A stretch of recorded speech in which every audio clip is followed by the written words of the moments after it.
Vous avez des champs verts et durs qui doivent être labourés, vous avez des épines dans votre vie que vous devez déraciner pour que votre vie puisse être vraiment féconde pour Dieu. Prière illustration. Deux agriculteurs préparant la terre pour la plantation. L'un d'eux laboure superficiellement, reçoit peu de fruits, mais beaucoup d'herbes. Un autre laboure profondément, reçoit beaucoup de fruits, mais peu d'herbes. Quel travail pour ameublir un sol aussi dur, mais quand les eaux arrivent, elles sont absorbées et le lit de graines profond et moelleux était prêt à porter les fruits qui lui sont dus. Nos vies doivent être brisées si Dieu veut envoyer un réveil et chercher à ce que nous portions du fruit. Bien souvent dans le plan de Dieu, une panne est nécessaire pour notre bénéfice même si elle nous fait mal. La terre ne produit pas beaucoup de fruits si elle n'est pas défoncée. Le maïs et le blé ne deviendront jamais du pain s'ils ne sont pas moulus et transformés en farine. Les olives ne donnent leur huile que lorsqu'elles sont écrasées. L'encens ne donne sa plus douce odeur que lorsqu'il est brûlé. Les fleurs sentent plus sucrées lorsqu'elles sont écrasées.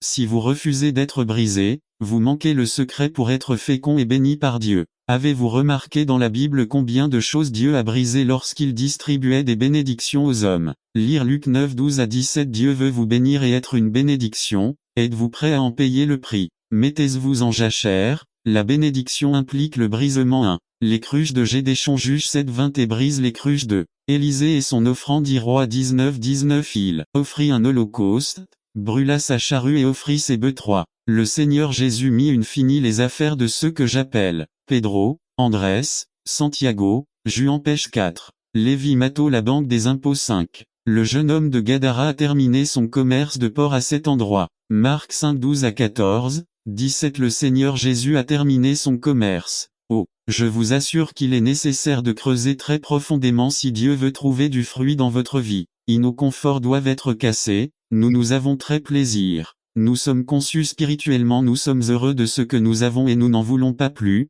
Nous croyons que Dieu nous a déjà tout donné. N'attendez pas qu'il soit trop tard. Devenez membre de la chaîne Today et bénéficiez de réconfort et de soutien dans les moments difficiles. Cliquez sur le lien dans la description de la vidéo. Mardi 9 avril 2024, page 2. Avez pour nous, et c'est pourquoi nous recherchons maintenant davantage le Seigneur. Demandez à votre frère à côté de vous, comment vas-tu, mon frère? Il vous répond sans hésitation, bienheureux frère. Vous voyez, nous sommes complaisants dans notre confort. Nous sommes satisfaits de ce que nous avons réalisé. Nous nous excusons parce que vous faites la même chose que les autres chrétiens. Peut-être pensez-vous que vous êtes meilleur que les autres. Mais vous ne savez pas que votre cœur doit être visité d'en haut, et pour que vous receviez les bénédictions que Dieu veut vous envoyer, il est nécessaire que vous labouriez profondément votre cœur. Rappelez-vous que les sacrifices qui plaisent à Dieu sont contrits et cœur humilié. Si vous voulez être une bénédiction, ce confort doit être rompu. L'une des plus grandes malédictions qui pèsent sur l'Église aujourd'hui est que nous n'avons ni chaud ni froid. Apoc 3, 15 à 17. Nous nous contentons d'avoir des nombres même si nous n'avons pas d'âme. Nous nous contentons d'avoir des sermons même s'ils n'ont pas l'onction du ciel. Nous avons des activités sociales au lieu d'un réveil. Nous avons des salles de banquet même si nous n'avons pas de salle secrète. Nous avons du divertissement au lieu d'avoir de l'agonie, du jeûne, de la prière, de la confession, des larmes, du repentir. Le plus triste, c'est que cela n'est plus à la mode dans la plupart de nos églises et dans la vie des chrétiens. William Booth a dit, le plus grand danger de l'église est le salut sans repentance,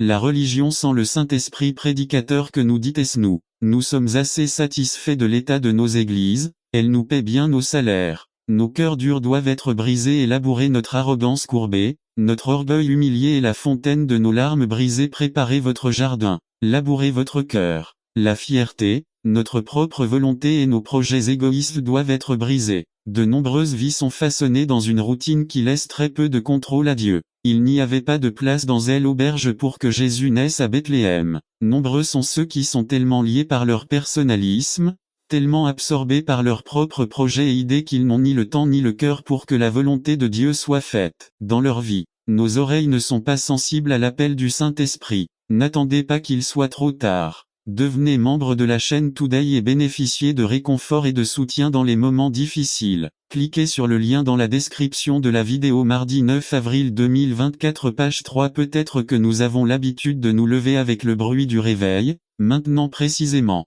nous ne rêvons même pas de pouvoir nous lever tôt le matin pour faire une veillée de prière. Je trouve que tôt matin, quand le Seigneur appelle à prier, à lire la Bible, à étudier et à rencontrer mon Dieu, je ressens l'impulsion du Saint-Esprit, je crois que nous devrions avoir une heure fixe pour prier et lire la Bible, mais plus doux sont ces moments où nous ressentons l'appel à la prière et nous abandonnons nos projets et laissons les choses en suspens pour rencontrer Dieu, parce qu'il a la priorité dans ma vie. Chaque chrétien doit faire des plans pour gagner des âmes, mais bienheureux sont ceux dont le cœur attend avec sensibilité la direction du Saint-Esprit. Parler à cet homme qui est perdu. Maintenant, va chez ton voisin et parle-lui de Jésus. Que Dieu nous aide à ne jamais faire de plans sauf ceux soumis à sa volonté, et à être prêt à changer, rompre ou abandonner ses plans avec joie à la moindre indication que sa volonté est différente. Ne cachons pas à Dieu nos affaires, nos amitiés, nos ambitions, nos espoirs, nos projets et nos cœurs. Oh, que Dieu nous aide à changer les choses qui nous plaisent et à faire seulement ta volonté.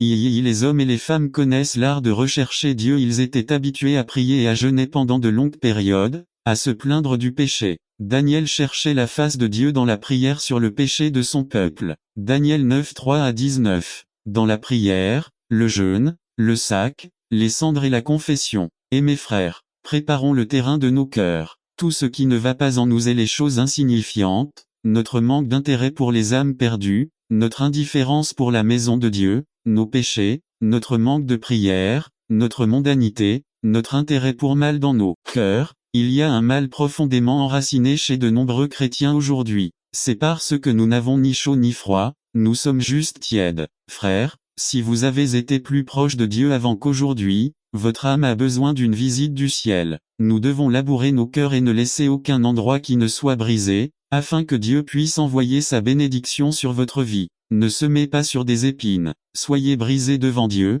puisse-t-il vous briser et ne pas être brisé à cause de votre péché. Que Dieu te bénisse. N'oubliez pas qu'un cœur impénitent accumule la colère pour le jour du juste jugement de Dieu. N'attendez pas qu'il soit trop tard. Devenez membre de la chaîne Today et bénéficiez de réconfort et de soutien dans les moments difficiles. Cliquez sur le lien dans la description de la vidéo. Mardi 9 avril 2024 page 4 Élisée sa passion pour la puissance de Dieu. Résumé. Dieu appelle ses serviteurs et les motive à le suivre. Qu'est-ce qui vous motive à suivre Jésus? Avez-vous entendu sa voix vous appeler? Par Gilles Roman l'appel d'Élisha. Un homme passionné pour la puissance de Dieu. Roi 19, 19 à 21 Introduction à Élie à la fin de son ministère. Un grand prophète de Dieu est proche de la fin de son ministère. Il a défié le pur Achab. Il a prié avec une telle puissance que la pluie s'est arrêtée pendant 3 ans et demi. Jacques 5, 17 Il était le deuxième homme après Énoch, que Dieu a appelé en sa présence sans passer par la mort. C'était si important qu'il a rencontré Moïse et le Christ lors de la transfiguration de Élie fut chargé de choisir Élisée comme son successeur. Élisée était un agriculteur prospère. Il labourait avec 12 paires de bœufs quand Élie arriva. C'était un homme de campagne prospère et il aimait faire les choses en grand. 3. Votre vie allait maintenant beaucoup changer et elle ne serait plus jamais la même. 2 Sermons. À l'appel de Dieu à Élie. Chevet 9 1. Dieu connaissait Élisée avant l'arrivée d'Élie. V16.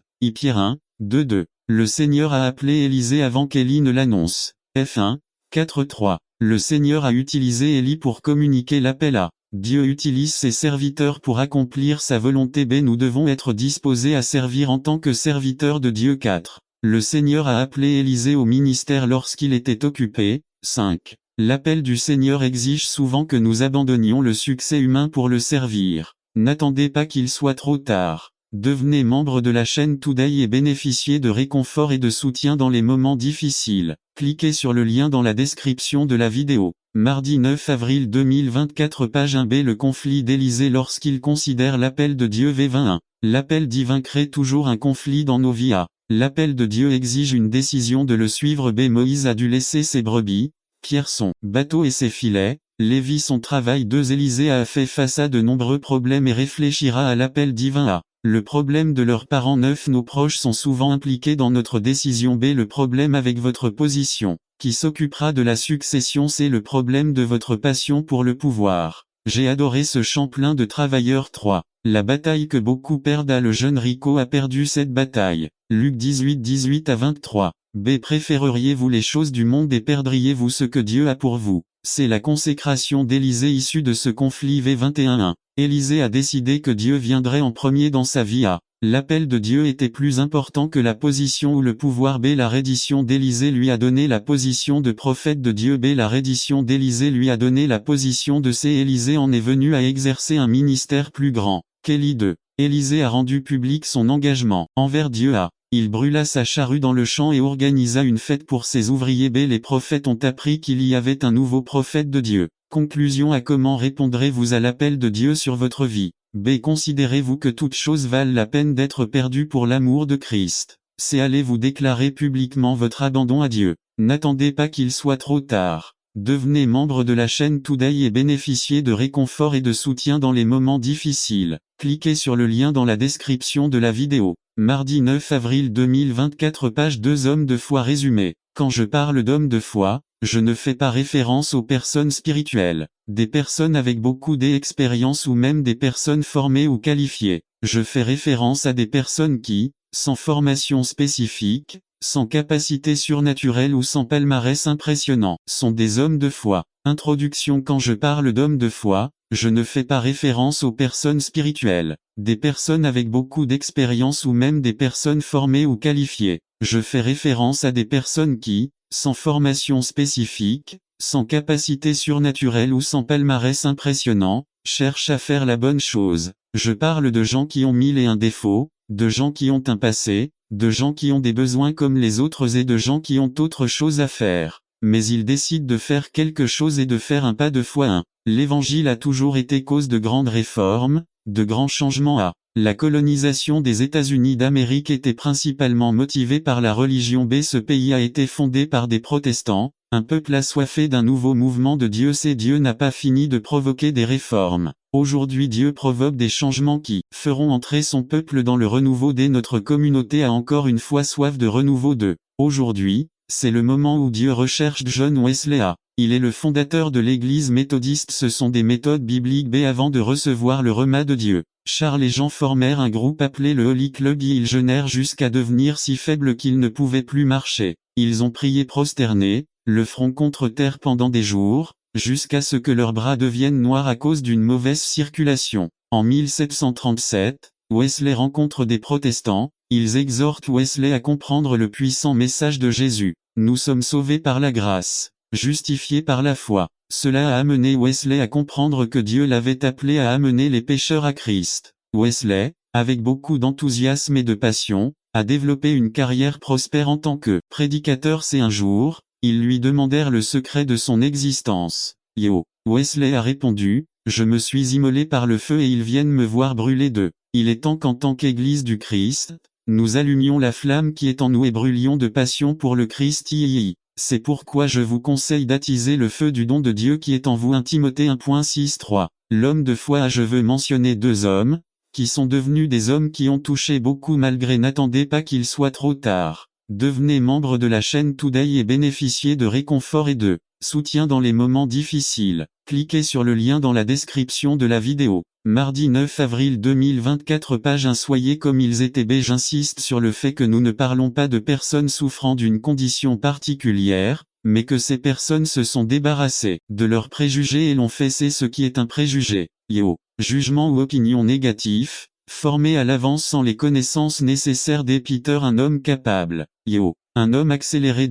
Il a agi sans réfléchir. J'avais des ennuis tout le temps. Yves. C'est Pierre qui voulait réprimander Jésus. Et il sortit réprimandé. Éloigne-toi de moi Satan. Mais il fut le seul disciple à descendre du bateau. Matthieu 14.28 Cet homme était le seul à marcher sur l'eau.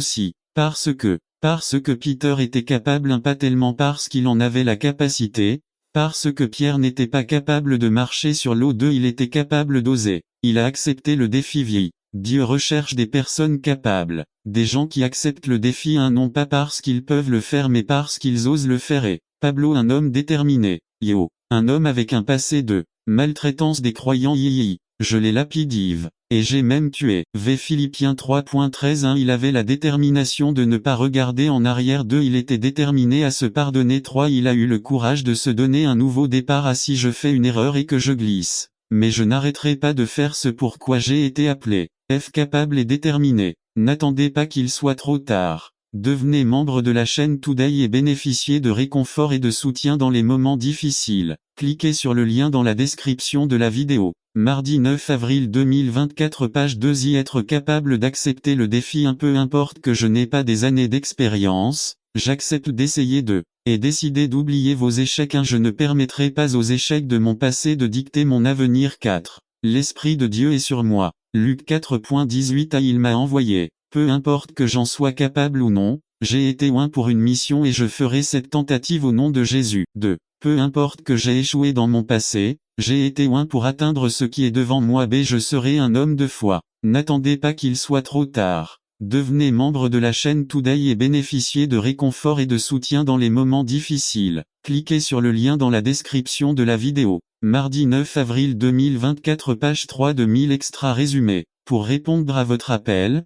vous devez faire confiance à Dieu. Par Wilbur Madra Riva de Extra 1003, 02, 08 Josué 1, 6 à 9 Introduction. Lorsque Rick est né il y a plus de 44 ans, les médecins ont dit à ses parents que leur fils souffrait de graves lésions cérébrales et qu'il ne serait jamais capable de parler ou de parler. Le conseil était le suivant: mettez-le en institution car il ne sera plus qu'un légume. Mais ils ont répondu, non, nous allons le faire grandir comme n'importe quel autre enfant. Quand ils allaient à la plage, Rick y allait avec toute la famille. Lorsque ses frères jouaient au hockey dans la rue avec leurs amis, ils adaptaient le bâton à sa chaise et le poussaient à jouer avec les autres enfants. À 12 ans, grâce à un ordinateur, Rick était capable de communiquer ses pensées à sa famille. Il est allé à l'école comme tout le monde. Au lycée, Rick a appris qu'il y aurait une course de 5 miles au profit d'une personne handicapée et il a dit à son père qu'il aimerait y participer. Dick, son père, même s'il n'était pas un coureur, a accepté le défi parce que c'était quelque chose que son fils désirait de tout son cœur. Après la course, le jeune homme a raconté à son père que lorsqu'il courait, il sentait que son handicap disparaissait. Et c'était tout ce que le père avait besoin d'entendre. Aujourd'hui, à 66 ans le père et 44 ans le fils, ils ont couru ensemble 950 courses, 60 marathons et ont même participé à 6 triathlons. Dans toutes ces courses, Dick, le père, a poussé, tiré et porté son fils qui pèse aujourd'hui environ 50 kilos. Rick est diplômé du lycée et même diplômé de l'université. Et maintenant, il vit seul dans son propre appartement. Quelle histoire! Je me demande ce que j'aurais fait dans cette situation. Ce père, Dick, aurait pu se contenter d'assurer la subsistance et les soins de base de son fils. Mais vu la situation, vu le défi qui se présentait à lui, il était prêt à aller au-delà du minimum. Il était prêt à faire un effort supplémentaire. Et dans son cas, de nombreux kilomètres littéraux. Je ne sais pas si cet homme est chrétien, mais sa vie est pour beaucoup d'entre nous un exemple pour affronter les défis de la vie avec courage et détermination. Ceux d'entre nous qui entretiennent une relation croissante avec Christ savent que ces défis sont en réalité des appels à l'action de Dieu. C'est un appel que Dieu nous donne à franchir la prochaine étape de l'engagement et de la foi en lui. D'autres peuvent les voir comme des problèmes ou des difficultés, mais nous devons apprendre à les voir comme des opportunités d'engagement, comme des opportunités de croissance, comme des appels de Dieu à nous rapprocher de lui, des appels auxquels nous devons répondre avec courage, foi, concentration et action. Peut-être qu'en ce moment vous faites l'expérience d'un de ces appels de Dieu, c'est peut-être une maladie. Cette semaine, j'ai rendu visite à une famille qui, depuis un an, s'occupait d'un membre féminin de la famille mère et épouse qui, en raison de problèmes de pression, a connu une crise, a perdu connaissance et n'a pas repris conscience depuis. Il s'agit peut-être de votre mariage, il s'agit peut-être de vos enfants. Hier j'ai vu mon fils aller au camp de jeunesse, un fils au lycée. Il s'agit peut-être de votre travail, il s'agit peut-être de votre implication dans l'église et dans votre ministère. N'attendez pas qu'il soit trop tard. Devenez membre de la chaîne Today et bénéficiez de réconfort et de soutien dans les moments difficiles. Cliquez sur le lien dans la description de la vidéo. Mardi 9 avril 2024 page 1. Peut-être les voyez-vous comme des difficultés, des problèmes ou des défis. Mais je vous encourage à commencer à les considérer comme des appels de Dieu à faire un effort supplémentaire, afin que nous concentrions tout ce que nous savons sur lui et le pratiquions courageusement face à ces situations pour sa gloire et pour le témoignage et l'avancement de son royaume. Dans le livre de Josué, au chapitre 1, nous retrouvons ce personnage face à un de ces appels de Dieu. Josué avait été en quelque sorte le commandant en second après Moïse pour conduire le peuple d'Israël vers la terre promise. Au chapitre 1, nous apprenons que Moïse,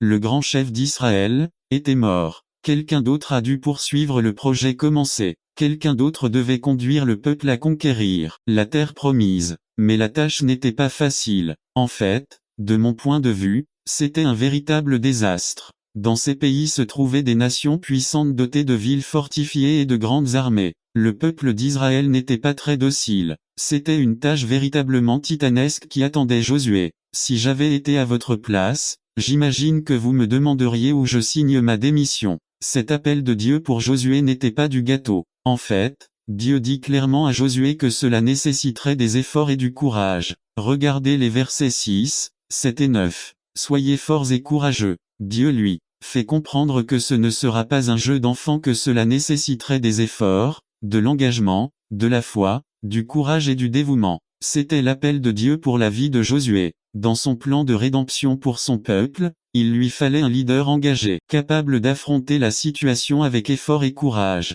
Et il y avait Josué, recevant clairement l'appel de Dieu à faire un effort supplémentaire pour le royaume de Dieu. Peut-être que vous êtes comme moi, face à un appel de Dieu comme celui-ci, et en entendant la dimension du défi, je ne sais pas, c'est bouleversant pour moi. Mais Dieu, dans sa grâce, n'a pas laissé Josué sans ressources pour faire face à son appel. Dieu dans sa grâce ne nous a pas laissés sans ressources pour faire face à nos appels. Chaque fois que Dieu appelle Josué à l'action, il lui fournit la source sur laquelle il doit compter pour parcourir un kilomètre supplémentaire. Fondamentalement, Dieu dit à Josué et à nous pour répondre à votre appel, vous devez dépendre de Dieu. Pour parcourir ce kilomètre supplémentaire qui s'offre à vous, vous devez dépendre de Dieu. Où pouvons-nous trouver cette force et ce courage pour faire face à l'appel de Dieu? Premièrement, nous pouvons compter sur le dessein de Dieu. V6 Sois fort et courageux, car vous distribuerez à ce peuple en héritage le pays dont j'ai juré à leur père de leur donner. Grâce au livre du Deutéronome 31:7, nous savions déjà que Josué avait été choisi pour être le chef qui amènerait le peuple de Dieu dans la terre promise. Josué accomplirait le dessein de Dieu que les pères avaient décidé de réaliser. Dieu donnerait une terre à son peuple et Josué serait la pointe de la lance pour pénétrer dans la conquête de la terre et ainsi accomplir le dessein de Dieu. Si cela dépendait de ce but, il pourrait mener à bien sa vocation, aussi difficile soit-elle. Dieu donne un but à chaque situation de notre vie. Il mène nos vies vers la réalisation de cet objectif. La Bible enseigne que ceux qui entretiennent cette relation avec Dieu sont transformés à l'image de Jésus. C'est-à-dire que chaque maladie, problème, difficulté, situation est un appel de Dieu pour que nous accomplissions son objectif de ressembler de plus en plus à Jésus. C'est pourquoi nous disons que pour répondre à votre appel, vous devez dépendre du dessein de Dieu. Pour parcourir ce kilomètre supplémentaire auquel Dieu vous appelle, ayez confiance que Dieu fait les choses dans un but glorieux, et soyez forts et courageux lorsque vous prenez les mesures dont vous avez besoin pour la gloire de Dieu.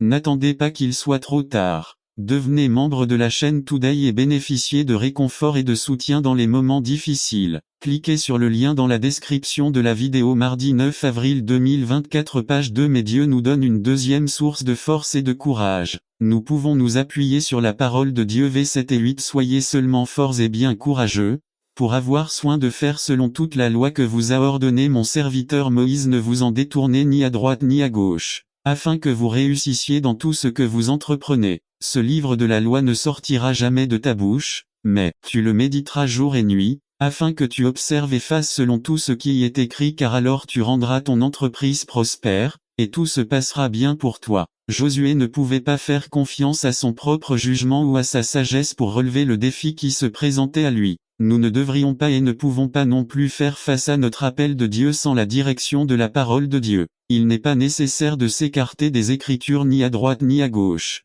Cela doit être sur nos lèvres, jour et nuit nous devons le méditer. Tout cela dans le but de tout faire selon la sagesse de Dieu. Il ne s'agit pas seulement de parler de la Bible, il ne s'agit pas d'accumuler